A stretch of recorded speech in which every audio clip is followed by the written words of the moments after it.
thank you both for doing this. I really do appreciate your time. Obviously, we're in such a busy particular period as well. So yeah, I'm just going to go around the room and just check in really how you are. Ollie, how are you today, and what's been keeping you busy? Yeah, I'm pretty good, thanks. I think at the moment it's we have really a lot of interviews, which is great. I mean, it's really really appreciate all the people who are just interested in what we're doing Hmm. and really enjoy it in a way. And yeah, I mean, it's of course it's exhausting talking about the same thing over and over again. It's just pretty new, and yeah, but it's great. I mean, we just got some really positive responses on our debut album, which is going to be out in 2.5 weeks from now on November 21st. And yeah, it's really an exciting time, to be honest. I'm glad you're doing well. I'm glad you're getting a ton of interviews, even if it is, as you said, it can be exhausting having to go through the same things, but such is the life of a band and the promotion. Yeah, it's a great way to be exhausted, to be honest, really. Yeah, small positives. Azaria, how about you? How are you today? And what's been keeping you particularly busy? I'm doing pretty well. I'm feeling the same way, also because we spend a lot of time together in the past days to prepare the release and to be on the final course of this release. And so, yes, it's I'm enjoying it, but it's slightly getting scary now. The closer the Okay. release gets, it's yeah, the goosebumps are already here.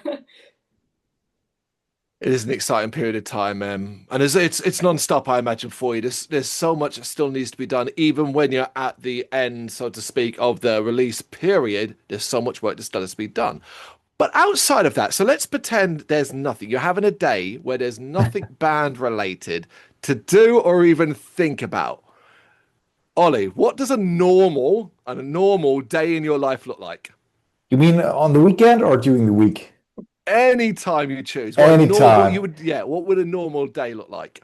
I can just tell you the perfect day for me is I just wake up not too early because I'm not really an early bird, which means like in my world between 8 and 9, and then just starting really playing guitar because I play every day. It's just kind of my meditation, really, and it's really not kind of a great course or a great learning thing I'm doing there. It's just really just playing, not thinking Hmm. about anything, and it's just like meditating, really. And I have 3 kids, so they keep me busy all the time, and I just try to play between all these yelling kids. So and I think just it's time to go out, go for a run. I like running, Okay. and so yeah, cooking. Also like love cooking. Mm. I also just try to cook when we're on tour and have a day off. The last time we've been on tour in Paris, I just cooked for everyone in Paris, and It was yeah, delicious. yeah, thanks. And I really love that. And I mean, even with these 3 or 4 things, the day is practically over, and I just Mm. enjoy not doing too much. And this is just a weekend day in my life. Ah, it's great that you even can do things for yourself. 3 kids, as you say, will keep you immensely busy. Azaria, how about you then? Sum up a normal day for you when nothing music or band related is there. I get up in the morning, I go to work, I get home, and then sometimes I'm still able to spend some time with my friends. No, the ideal would be to do sports and to Mm. have so much leisure time, but it's impossible to do everything. So I just try to have like a little scheduled. I'm just in the process of making one to just try to do as many things as possible that are good for me and my mental health and my body. And but yeah, it's hard to do everything you are supposed to do, but also want to do. Yeah, so it's hard being a grown up. Yeah. Yeah, I think we can all concur with that. But ultimately, we can't ignore the fact that you are also trying to make a band successful and trying to release an album and do all of this incredible work as well. So it must be really encouraging to kind of see the immensely positive response to kind of what's been released so far, people, the singles, people have been connecting to your music. Oli, how encouraging has it been to see the positive response? To be honest, this is really the greatest thing. I mean, this trip is not too long. We started releasing the first music, the first single, Killing from the Inside, in June last year. So it's not even, it's not, what is One it? and a half. 1.5 year? No, yeah, almost 1.5 year. And when we just talked about what happened in this short period of time. I mean, we've been on tour through Europe twice, with Future Palace, with Anchor and Conquer Divide. We played some summer shows with Kitty, with Palais Royal, even played some big festivals like Summer Breeze, and all these things just popped up in the first year, and we really appreciate it, and just it motivates us just to go further.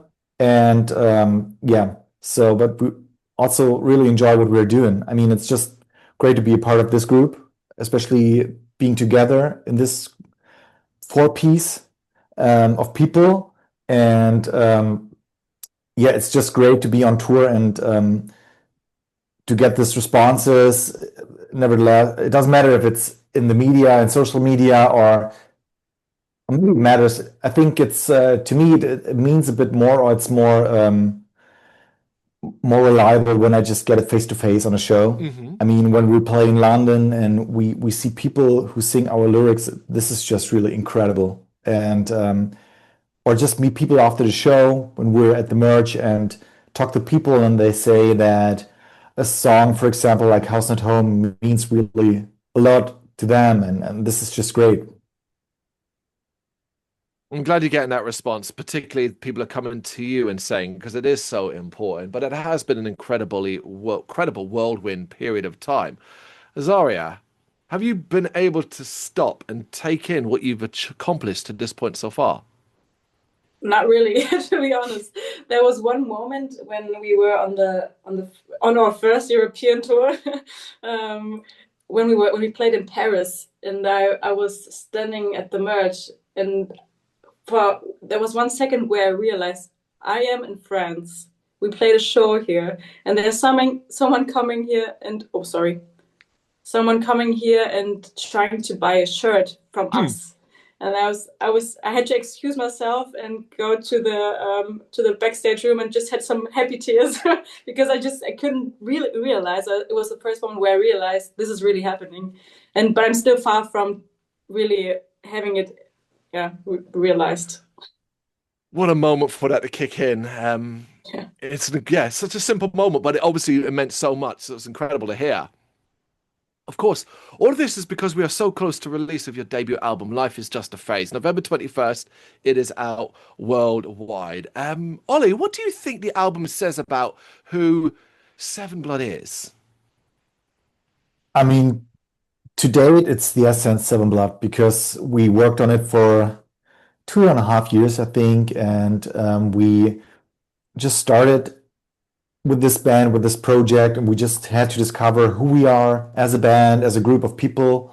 And I think in the end, we've been pretty happy with the result, because we could say this is us. At this point, that's us. And I think this is really a big milestone for us, just to define what we like, what we don't like.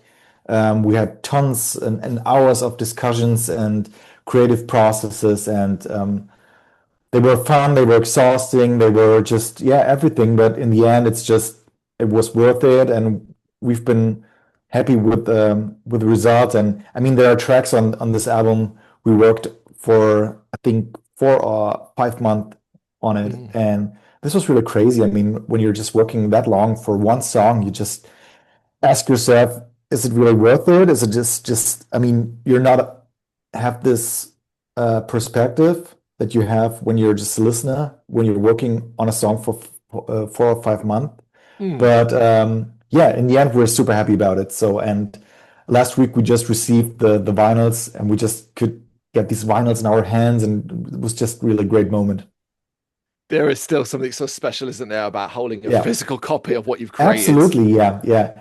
And I don't know, it's I like all this digital stuff, like that you can listen every song in the world on Spotify, Apple Music, etc. But holding this thing in your hand just gives you the feeling that's what we did, right? Absolutely. Azaria, do you agree with that? That this is the this defines who Seven Blood is. Well, as Ellie said, it's our first thing. So it's the first how do you say stage, I think, of Seven Blood, because we also agreed to be open to evolve and also try out new stuff and to be open for new experiments. So right now, this is the essence of Seven Blood, but the next album we might have a new essence. Of course, evolution is expected almost. You're human beings, you're musicians, artists, individuals. What you learn and what you do affects everything. I think people would be very surprised if you stayed still. I mean, who does really in music anymore as well? Particularly as visions change, right? And I kind of want to go back to the origins of this debut and specifically look at the vision that you might have had to begin with. How clear was the direction you wanted Seven Blood to go in, Ollie? It wasn't really a vision from the beginning on. It was more like all these things came together step by step, pretty natural. And first time we met was in spring 23, right? Or 23. And I knew Azaria since a couple of years, and I always wanted to do music with her. But then we had the pandemic, and years went by, and after we met again, it was still kind of a blind date situation because we had this. I mean, when you do music together, it's really like being naked in a creative way and open up on some topics. And but we met and we wrote this first song within 3 hours, and it was killing from the inside. The first song we, in the end, released. So, and this was never planned, but it just came together on such a natural way. And that's how we just try to figure out everything. We just try to listen to ourselves and we try a lot of things. And of course, there are a lot of things that don't work, but that's always a path that it's not worth walking further. And so in the end, we just found out what our essence is. And I think this kind of heavy music, the kind of language we try to create, I think the Seven Blood language is there. And in the end, we have 11 songs, which describes pretty good who we are and what we are as a collective. Sorry, those early creative days, you're working together, you're finding your feet, you're discovering what your sound's going to be like. How exciting was that period for you? And like, what were you learning about yourself during it? I was very shy in the beginning because it's my first project. I've never done anything with anybody before. So because I was shy, I was scared to do something wrong because I thought we get along so well and we agree on so many things. So I don't want to do anything wrong and mess it up and be kicked out. So I was very shy. But within the first, as Ollie said, 3 hours, it was clear that we are totally able to work together and that I can also. I mean, I cried in front of them after 2 hours because I was so touched by the subject of the song, and I realized that they can handle that and that their reaction to that also very open, and I think that's also the first group internal therapy session we had, and everything went well. So it was a very flowing process. So it was not big steps or like being thrown into cold water. It was very smooth and very. Also, we built a friendship within a few weeks, and we're able to talk about things I would usually talk to my closest friends only. So it's a very friendly and loving process. That must have been initially shocking, though, right? Because ultimately, you get that comfortable to begin with. It's like, oh wow, that's how it was. I mean, when we started for the first writing session, I mean, as I started crying, I didn't know what to do now. If we just should stop the session, if it's really a good idea just to try to be a band today. And I mean, in the end, it was the best way. She said, "Let's do a song. Let's do music." And I think in the situation how we came together, where everyone was in a not the best mental shape, I think this is really kind of the foundation of the band, just to help each other talk about things. And we realized that we have a lot of things in common, even if we just grew up in different parts of the country or with different backgrounds. And when we just have what Azaria called the group therapy, because that's really how we write lyrics. It's sitting down for sometimes hours before we write the first word down. And we just talk about things and we just realize, oh, okay, this is how you just, this is your approach to this topic. And it's really interesting because it's pretty similar to mine. And it's just great to see that, or what people have in common. And in the next stage, it's great to see that people come to the shows and tell you, hey, this is really touching to me. How can you write the song like this? Because it sounds like my personal story. And we just can say it's crazy, but it's also our personal story. It continues to be a fascinating aspect of humanity, doesn't it? That connection that you can have when you don't even know, you don't expect, and it just comes through sometimes in the most surprising of ways. And I mean, ultimately, anybody that listens to Life is Just a Phase will discover, regardless of relatability, that it's a very open and honest album, daringly so. And that even though I may not have known that you were as comfortable to begin with, I've gathered you'd got comfortable over time. But still, opening up to each other like this, is that something that got easier over the writing process? Did you find that the more you did it, the more comfortable you felt, Zaria? For me, it's a yes, because I learned that it can be put into something creative, and that we could put those emotions and struggles and thoughts into something big, and that everyone in this band can understand what I mean and what I think about. So for me, it was like a better way to handle those things. What about you, Ollie? Yeah, I think so too. I mean, in this short period of time, we just, yeah, learned each other pretty well. I mean, we've been on tour, and especially on tour, it's really exhausting. It can be exhausting. It can be really emotional,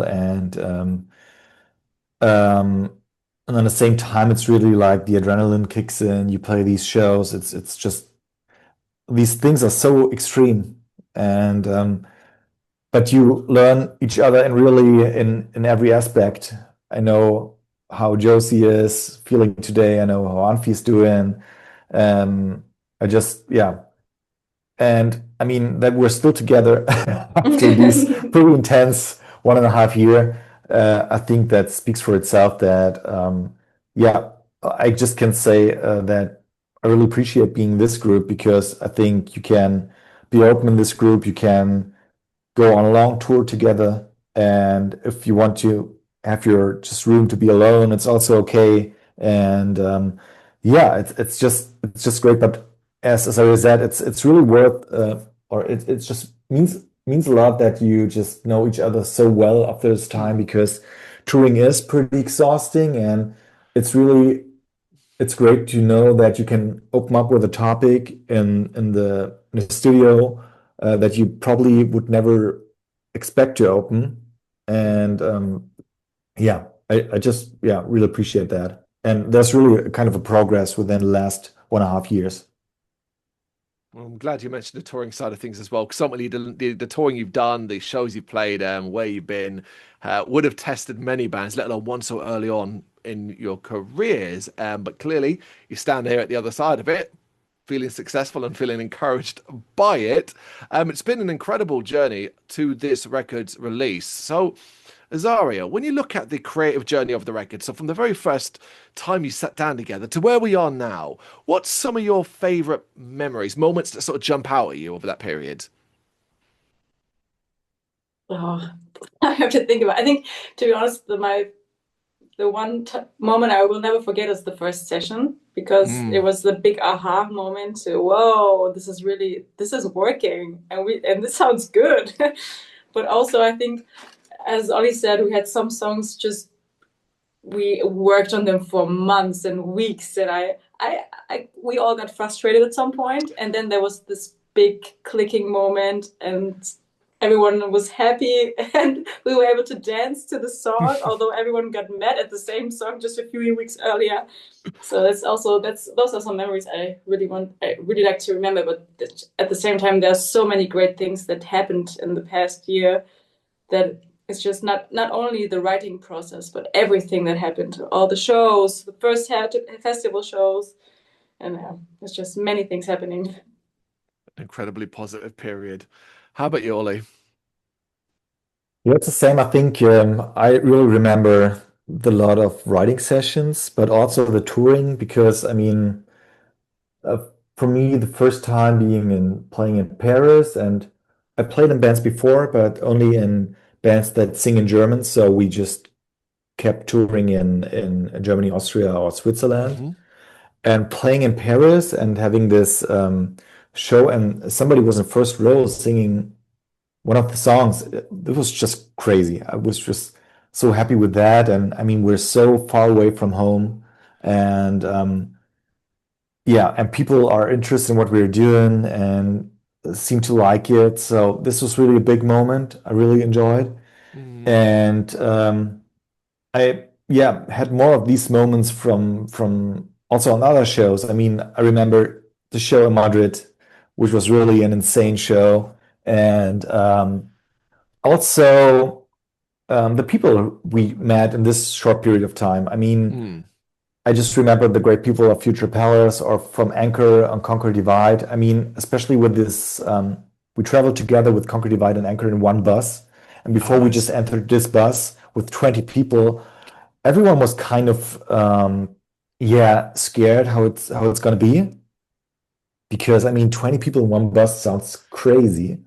Yeah. And in a way, it was crazy, but everyone was so open. I mean, the Anchor people on the first day told us, this is the family. We are a family now for 3 weeks. Let's be family.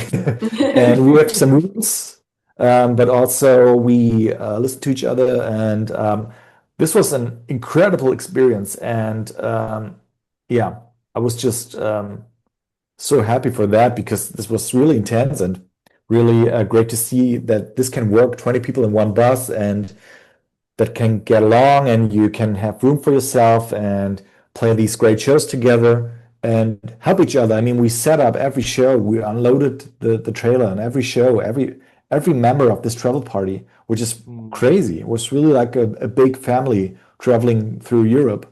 And this is just a really great memory. That is incredible, because I'm pretty sure if I and 20 members of my family ended up on a bus together for 3 weeks, it is not going to go as well as that. Same here. It's a different kind of family, isn't it? It's a different environment. Yeah.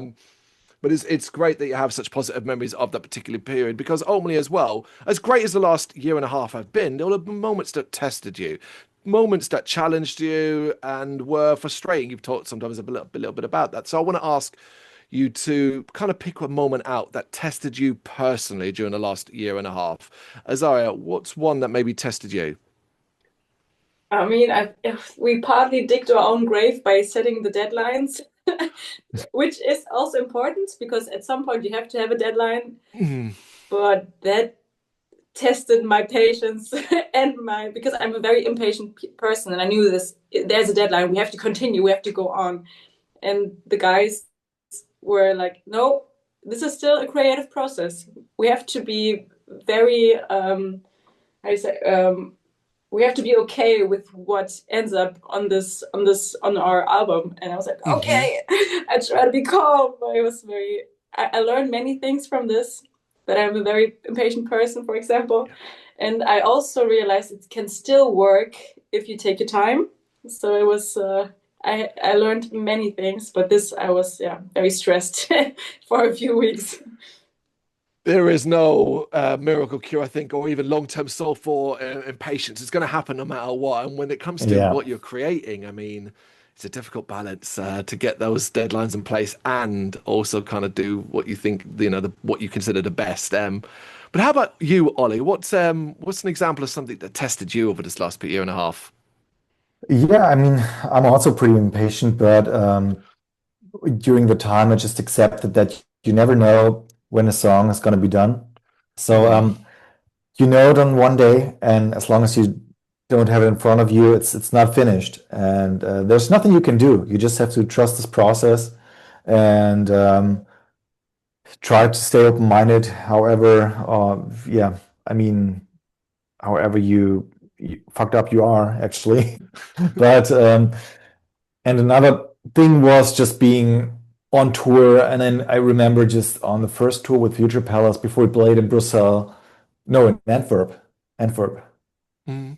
Um, and we had a pretty long journey, and we had some trouble at the customs, and I slept, I think, about 1 or 2 hours this night, and I was just so tired from the days before, and the show was not that good as expected, and yeah, it was just a point where I just realized, okay, you have to just look at yourself or take care for yourself because it's really important, and there's really 10 days to go, and this is really yeah, I think important to have these moments because you can learn from them.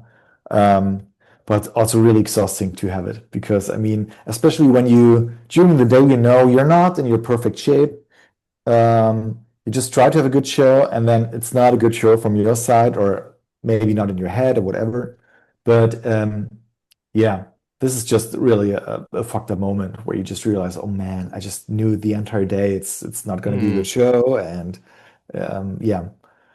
But then you just have to realize that you have to go to bed and sleep for some hours, just yeah, get rid of this day and Yeah. just start from scratch on the next day. Sitting there, just put it behind you. It happened. You Yeah, can't change yeah. it, so move forward. Yeah. And probably, I mean, you're just really focused at some point of these negative aspects. Yeah. Probably it's not that bad. Yeah, because what you perceive as a bad show, obviously from an internal perspective, someone might have been there who's still connected to it in a way and loved it so much that to them it was the best show they've ever seen. Yeah, exactly. Yeah. Obviously, you know, what you do creatively in Seven Blood is so important from a musical perspective, but it's not the only area that allows you to be creative. There are going to be aspects of being in a band, being in Seven Blood, and what you do where you get to be creative in other ways. Azaria, aside from actually making the music, what other creative part of Seven Blood do you find satisfying? I really enjoy our brainstorming sessions for our music videos. That's really what I enjoy, like Yeah. to the concepts and what should happen, or also when we created our album vision of the actual artwork. So I don't have the technical skills to do so, but I like thinking about it, and so that's the creative part I really enjoy too. Yeah, just what we call the Seven Blood world, what it's going to look like. That's one part I really enjoyed. Is that Another something part. you'd love to develop a little further? Like you say, okay, you may not have the technical skills for certain things, but are you looking to sort of develop those skills and sort of get a bit more involved in that with that side of things? I'm not sure because our drummer Anfi actually has the technical skills, and I think I'm not too enough into it to Fair. eager to learn them. How about you, Ollie? What's another creative part of Seven Blood that you find satisfying? It's the method how we write the songs I really enjoy, and I think I would love to go further just with this method because we just try to be the audience and just write a song, listen to it on the next day, and with fresh ears, you just realize, okay, it's cool. This is a cool part. This is a great idea. This is really not important, and I mean, I don't want to do music for musicians or for people who are just working for some guitar magazines.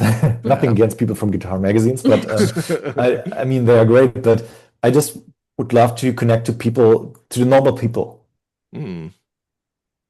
Which is completely fair.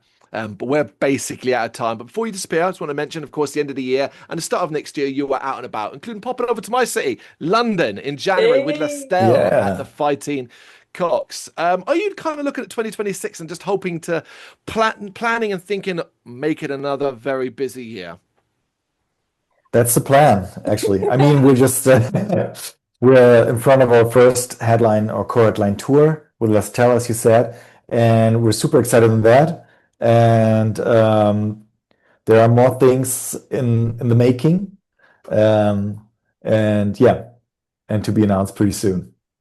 Say no more. I cannot wait. But for now, we still have November 21st, where Life is Just a Phase is released. Oli, Azaria, thank you so much for your time. I really appreciate it. And I hope the rest of the period goes really well for you. Thanks, Carl. Thanks for having us. Thank you very much for watching. If you've enjoyed what you've seen, please consider hitting that like and subscribe button. It does help us out. You can find us at gbhbl.com and across all social media platforms. And if you really want to give us a bit of extra support, please consider buying us a cup of coffee over on our coffee page. Thank you.